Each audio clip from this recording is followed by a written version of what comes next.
Welcome to TTV with the weekly roundup of the most important news from Mauritania. I'm Najah Taha.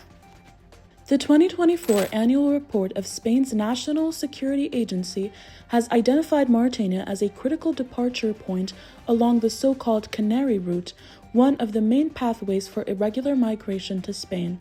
The report, published by Spain's news agency EFE, notes an unprecedented rise in migrant arrivals via this route. According to the report, 2024 recorded the highest number of sea arrivals to Spain in history, totaling 61,372 individuals, with more than 46,843 landing in the Canary Islands alone, a historic record that underscores mounting pressure on this migration corridor. Prime Minister Mukhtar al-Lajai issued a new directive on Friday regulating the acquisition and use of service vehicles within public administration and government-affiliated institutions. The directive is part of a broader effort to streamline public spending and enhance governance and resource management. The circular outlines strict conditions and procedures that must be followed by government agencies, public enterprises, and development projects when acquiring service vehicles. Mauritanian President Mohamed Ould Cheikh Al Ghazouani expressed satisfaction with the progress of the GTA gas project, a joint venture between Mauritania and Senegal,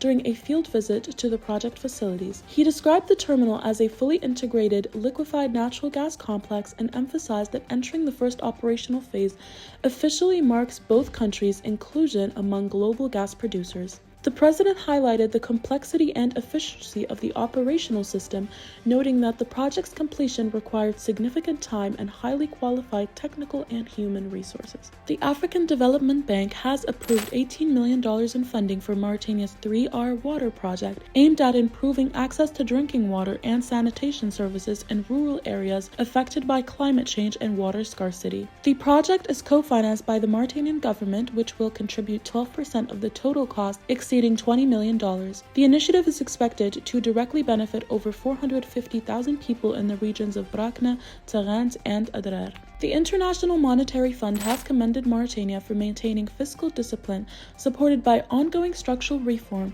despite persistent vulnerabilities. Following a new agreement between the IMF and Mauritania reached on May 9th, the fund confirmed that the country's performance is generally on the right track, citing the containment of the non-extractive primary deficit to 3.4% of the GDP in 2025. On Tuesday, Mauritanian authorities intercepted approximately 120 irregular migrants en route to the Canary Islands by sea. According to a security source quoted by the Anadolu agency, the Coast Guard halted a boat carrying the migrants, including women and children, off the shores of Nouadhibou earlier in the day. BP Chief Executive Officer Murray Auchincloss described his meeting with President Mohamed Ould Cheikh Al Ghazouani as, quote, an opportunity to reinforce cooperation during a company delegation visit to Nouakchott on Tuesday morning. Speaking to the press after the meeting, Auchincloss confirmed that BP had successfully delivered its first shipment of liquefied natural gas from the Greater Tortue Ahmeyim field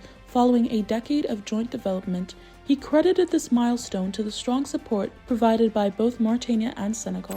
End of the news roundup. Follow our digital platforms or visit our website www.taqaddumi.mr.